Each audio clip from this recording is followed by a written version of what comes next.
Dear Mom, I want you to know how much you mean to me.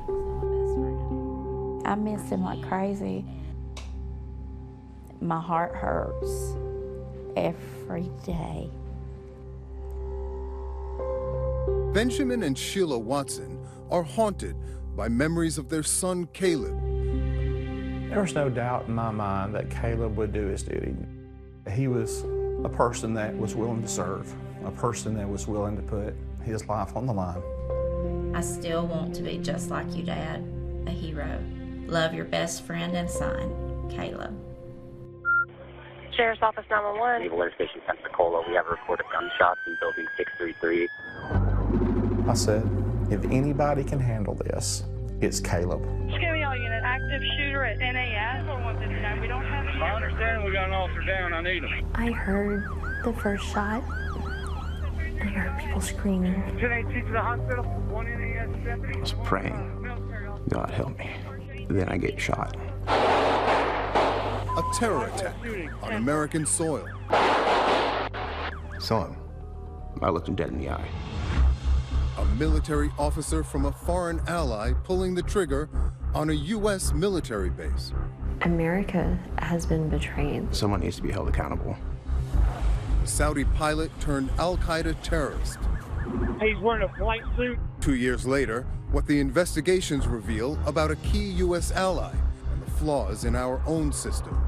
He's inside the wire, basically, as you would say in the military. That could leave America vulnerable to attacks from an enemy within. He fooled you.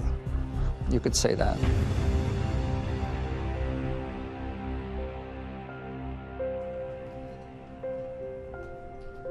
Your dad was so proud. Caleb was born into that post 9/11 world. We always knew that he was going to be a soldier. Ensign Joshua Caleb Watson was born the third of 3 boys. And while he may have been small in stature, his determination could move mountains. If they said, you're too little, he worked harder. While at the U.S. Naval Academy, Caleb was captain of the rifle team and an expert marksman. He said, you know what makes the United States of America a superpower? I can remember it just like it was yesterday. He looked me right in the eye and said, United States Navy. After graduating, he wanted to be a pilot, a path that would bring him to Pensacola, just 2 hours from home. Not only are all Navy and Marine pilots trained there, so are foreign pilots on exchange programs from countries all over the world. He's like, Dad, everybody I've met, every one of them are just like me. They want to serve their country.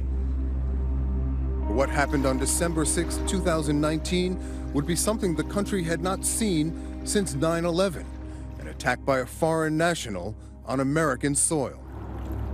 That morning, Caleb was finishing the overnight watch shift at Building 633. He was the officer on deck. He was in charge of making sure the building was safe. Airman George Johnson, a young father who'd been in the Navy less than a year, was just coming to start his day. I imagine for somebody devoted to Navy avionics, Pensacola is kind of Shangri-La, right? The sound of freedom is the best way I can explain it. Blue Angels practicing every other day. It was amazing. Also there, Jessica Pickett, a married mother of 4 and 20-year Navy veteran who worked as an administrative clerk. Did it ever once cross your mind that that base could be the target of a terror attack? A threat in Pensacola, like this is where people vacation. 7 o'clock starts rolling around, and Al-Shamrani walks past. 21-year-old Mohammed Saeed Al-Shamrani was a second lieutenant in the Royal Saudi Air Force, part of a pilot training program. I tried to say hello, good morning. He looks into the office and passes me, doesn't say a word, but a smirk. He continues to walk on.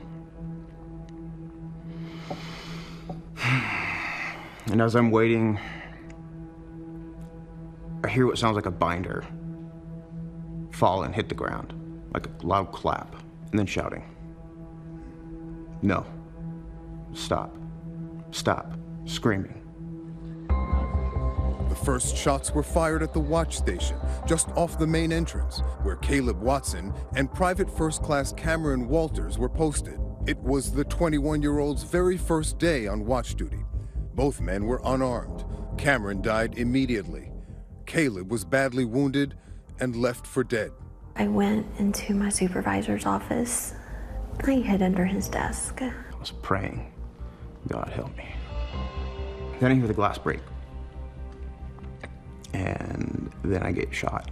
He fired, stopped, reloaded, kept firing. I thought I was gonna lose my life. It was, if you don't move, you die. Johnson and two co-workers jumped out the window to escape. He had been shot 7 times, and he could still hear the gun firing. Scanning all units, active shooter at NAS, building 633 on the main side. Units responding, channel 3. Back at the watch station, Caleb Watson, badly wounded, dragged himself to the lobby, yelling at incoming sailors to leave, take cover. But Al-Shamrani returned and shot him again. Another unarmed American airman, 19-year-old Mohammed Haitham, fresh out of boot camp, heroically ran into the building to help. Al-Shamrani killed Haitham with a shot to the chest. I saw his boots and his uniform. By the time he got to her, Jessica says the killer never said a word. All I could think was, how could somebody in uniform do this? He ended up hitting me 9 times. I had children at home I had to take care of. I texted them all and told them I loved them. Sheriff 911, where's the emergency? There's a large number of police officers that are entering the area right now. Saw him go into one of the rooms and shoot people. We've got all of our deputies headed that way to respond. Caleb Watson managed to make his way outside, severely wounded and bleeding out. He still provided law enforcement with an accurate description of the gunman who they were about to confront.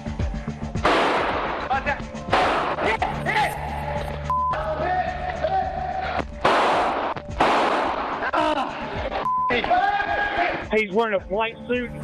10-4. You can say in channel we have a shooter now. Just as many EMS units as possible. 10-4 confirming all shooters are accounted for. As long as there's only one, he's down. As the 8 people shot and wounded were raced to local hospitals, Sheila and Benjamin Watson were just finding out something was wrong in Florida. I had a sinking feeling in my stomach. All his hopes and dreams were crushed in an instant of hatred. Within hours, they discovered who Caleb's killer was, Al-Shamrani, a Saudi airman, a supposed ally. We knew that Caleb might make the ultimate sacrifice, but in Florida, on our own soil, someone who came here with a purpose to punish Americans. Cameron Walters and Mohammed Haitham's families would also get that devastating news. When I saw them at the door, I just knew. They didn't have to say a thing. I knew. I was furious. This should never happen. This can't happen. This thing is so full of failures, both in Saudi Arabia and the United States of America. King Solomon of Saudi Arabia just called to express his sincere condolences and give his sympathies to the families and friends of the warriors who were killed and wounded. Within the first day, disturbing details came to light, especially when Al-Qaeda claimed responsibility, saying Al-Shamrani was one of their operatives and had been for years, leading to major questions about how the Saudi and U.S. governments could miss that. Saudi Arabia has, as you know, pledged cooperation. My view would be trust but verify, and don't just take lip service and think that's enough. President Trump assured the American people the Saudis said they would help the families and survivors. Did that happen? I haven't even gotten I'm sorry. Where is their promise? What a lie. Coming up, the new fight, pitting the survivors and families of the fallen against one of the richest nations in the world, and demanding answers from the Pentagon. Stay with us. Hi, everyone. George Stephanopoulos here. Thanks for checking out the ABC News YouTube channel. If you'd like to get more videos, show highlights, and watch live event coverage, click on the right over here to subscribe to our channel. And don't forget to download the ABC News app for breaking news alerts. Thanks for watching.